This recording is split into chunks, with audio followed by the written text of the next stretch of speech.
Hello नमस्कार to everyone. मेरा नाम है दीपक सिंह राजपूत। आप देख रहे हैं नॉलेज सेंट्रल और बात करेंगे अफ़गानिस्तान के बारे में, जो कि बहुत ही बुरी स्थिति में है। क्योंकि तालिबान का कब्ज़ा जो है हर घंटे बढ़ता जा रहा है। दोपहर तक खबरें ये थी कि काबुल के बाहर, काबुल जो कि अफ़गानिस्तान की राजधानी है, उसके बाहर तक आ चुकी है तालिबान की जो फ़ौज है। और इस समय ऐसा बताया जा रहा है कि अशरफ गनी जो कि प्रेसिडेंट हैं, उन्होंने देश छोड़ दिया है, देश से भाग चुके हैं। जानेंगे पूरा सिनेरियो क्या है और तालिबान इस समय प्रेजेंट में कितनी पावर में है, ये सारी चीज़ें डिस्कस करेंगे। उससे पहले इस वीडियो को लाइक करें और चैनल को सब्सक्राइब करें। इस समय पूरा ग्लोबल मीडिया यही अफ़गानिस्तान का मैटर ही पूरा डिस्कस कर रहा है कि कैसे अफ़गान प्रेसिडेंट अशरफ गनी जो हैं, उन्होंने अपना देश छोड़ दिया है और अपना देश छोड़ के अपना परिवार को लेकर वो तजाकिस्तान मूव कर चुके हैं। और ये सब कब हुआ है? जब ऐसी खबरें आ रही थी कि तालिबान जो है वो काबुल जो कि नेशनल कैपिटल है अफ़गानिस्तान की, उसके बाहर तक पहुंच चुका है। और इस समय प्रेजेंट में खबरें ऐसी हैं कि तालिबान जो है वो प्रेसिडेंशियल पैलेस जो है अफ़गानिस्तान का, उस पर भी कब्ज़ा कर चुका है। और सिर्फ इतना ही नहीं, जो बॉर्डर एरियाज़ हैं अफ़गानिस्तान के, चाहे वो ईरान के साथ हो या पाकिस्तान के साथ हो, जितना भी बॉर्डर है, तो उसमें से मैक्सिमम बॉर्डर जो है तालिबान की फोर्सेस ने कैप्चर कर लिया है। अब हिंदुस्तान के साथ साथ पूरा ग्लोबल मीडिया इस समय यही डिस्कस कर रहा है। मीडिया के बाद अब नज़र डालते हैं सोशल मीडिया पर। तो ट्विटर पर जो टॉप ट्रेंड्स हैं वो देखकर आप एक अंदाज़ा लगा सकते हैं कि इस समय जो है दुनिया क्या डिस्कस कर रही है। तो ये तालिबान रिगार्डिंग जितने भी डेवलपमेंट्स हो रहे हैं अफ़गानिस्तान में, उन सब के रिगार्डिंग जो है क्या ट्वीट्स किए जा रहे हैं, क्या इन्फॉर्मेशन शेयर की जा रही है। तो टॉप ट्रेंड्स में आप देख सकते हैं अफ़गानिस्तान ट्रेंड कर रहा है कि जो अशरफ गनी है प्रेसिडेंट, उन्होंने अफ़गानिस्तान छोड़ दिया है। और काबुल, ये दूसरा ट्रेंड आप देख सकते हैं कि 2,61,000 लोग काबुल के बारे में ट्वीट कर रहे थे कि Kabul residents scramble for safety as Taliban reaches the city gates. After this Biden, America, Tajikistan, क्योंकि अशरफ गनी जो हैं वो ताजिकिस्तान ही मूव कर गए हैं। फिर उसके बाद ये बाइडेन डिज़ास्टर, इनफैक्ट जो यूएस में रह रहे जो अफ़गानी लोग हैं, तो उसमें से बहुत सारे लोग जो है वाइट हाउस, जो कि ऑफिशियल रेजिडेंस है जो यूएसए के प्रेसिडेंट होते हैं उनका, तो वाइट हाउस के बाहर प्रोटेस्ट कर रहे हैं कि you have destroyed us and something. और इसके अलावा अफ़गानिस्तान के ये एक जर्नलिस्ट हैं, इनका ट्वीट है आज का, जिसमें इन्होंने बताया है कि कैसे जो टेलीविज़न चैनल हैं तो वो कैसे मॉडरेशन की तरफ जा रहे हैं, यानी तालिबान के ख़िलाफ़ कुछ नहीं बोल सकते। जो फीमेल एंकर्स हैं न्यूज़ चैनल्स में, उनको पुट डाउन कर दिया गया है, कहीं पर भी फीमेल एंकर्स जो हैं पार्टिसिपेट नहीं कर रही हैं। फिर उसके बाद कोई म्यूज़िक नहीं चल रहा है किसी भी चैनल्स पर।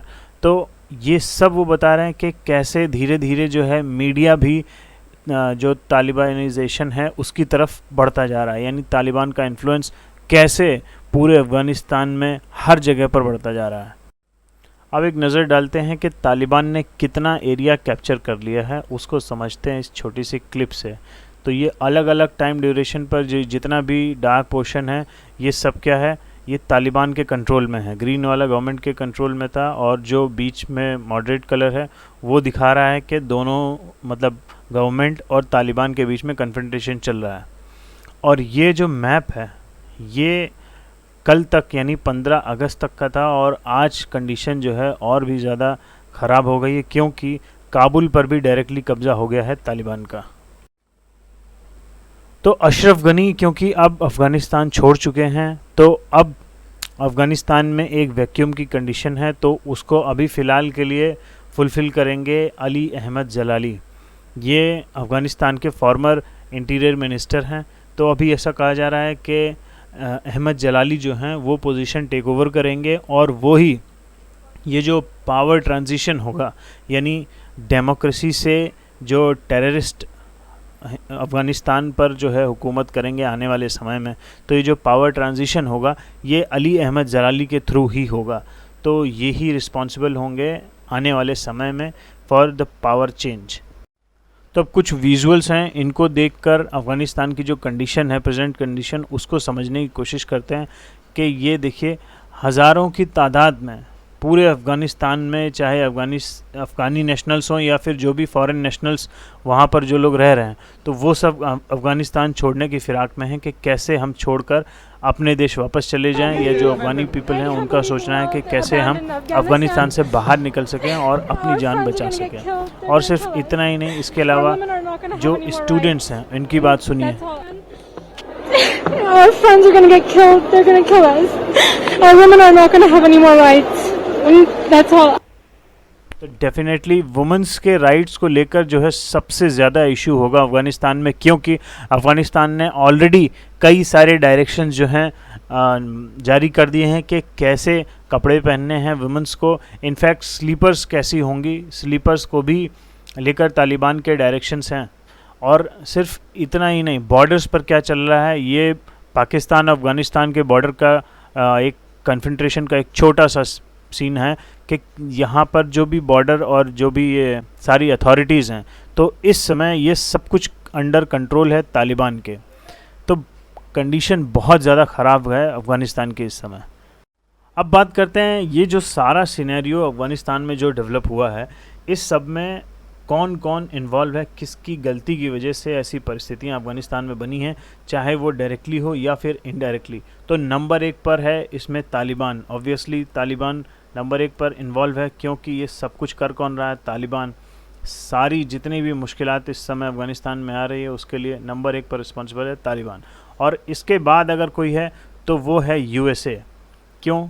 क्योंकि जो बाइडेन की जो पॉलिसीज़ हैं उसी की वजह से जो अमेरिकन ट्रूप्स हैं उन्होंने पुल आउट किया अफ़गानिस्तान से, और 20 साल रहने के बाद all of sudden without any planning जो है वो यहाँ से निकल गया। अब इस समय बहुत ज़्यादा ऐसी कुछ बातें सामने आ रही हैं कि कहीं ऐसा तो नहीं कि USA जो है तालिबान को ही पावर में बैठाना चाह रहा है। क्यों? क्योंकि USA का प्लान, कुछ ऐसे थ्योरीज़ निकल कर आ रही हैं कि इस समय जो तालिबान जो है जब ओवर पावर कर लेगा डेमोक्रेसी को, तो वो अफ़गान को तो रूल करेगा बट वो USA के लिए एज अ पपेट काम करेगा। अब खैर ये आने वाले समय में ही पिक्चर पूरी तरह क्लियर होगी। और इसके अलावा जो वर्ल्ड लीडर्स हैं तमाम, वो भी ज़िम्मेदार हों, चाहे बोरिस जॉनसन हैं UK के प्राइम मिनिस्टर, इसके बाद पुतिन रशिया के प्रेसिडेंट, और इसके बाद ये भाई साहब इमरान खान, ये तो डेफिनेटली रिस्पॉन्सिबल हैं, क्योंकि पाकिस्तान का डायरेक्टली ओपन सपोर्ट है टू तालिबान।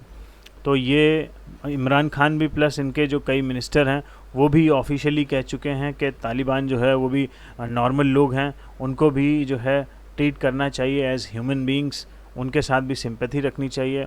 और उसके बाद भाई साहब ये भी पिक्चर में आते हैं शी जिनपिंग, क्योंकि चाइना इस समय बहुत ही इंटरेस्टिंग रोल प्ले कर रहा है इस पूरे अफ़गानी डेवलपमेंट में, क्योंकि ये बैक कर रहे हैं जो टेररिस्ट की गवर्नमेंट है, यानी तालिबानीज़ को ये बैक कर रहे हैं, और इनका कहना है कि आने वाले समय में ये इनको रिकॉग्नाइज़ करेंगे, इनको समर्थन देंगे।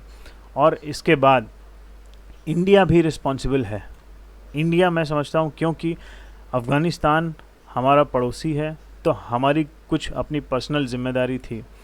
इंडिया को एक स्टैंड लेना चाहिए था, क्योंकि अगर देखें इंडिया की कैपेबिलिटीज़ को, हमारे पास 12 से 13 लाख के आसपास आर्मी पर्सनल्स हैं डिफेंस में, फिर उसके बाद जो पैरामिलिट्री फोर्सेस हैं वो भी 12 लाख के आसपास हैं।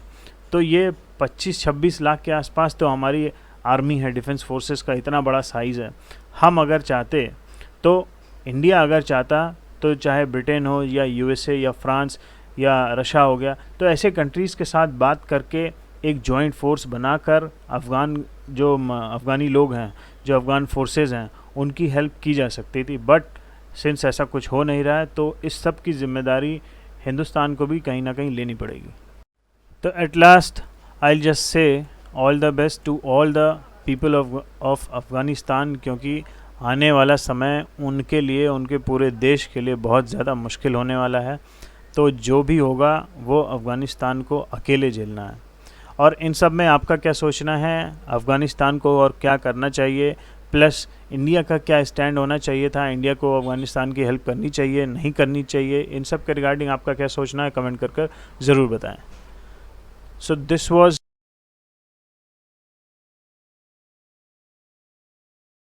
Done for the day. Video को लाइक करें, चैनल को सब्सक्राइब करें, ज़्यादा से ज़्यादा शेयर करें, देखते रहें नॉलेज सेंट्रल। Thank you.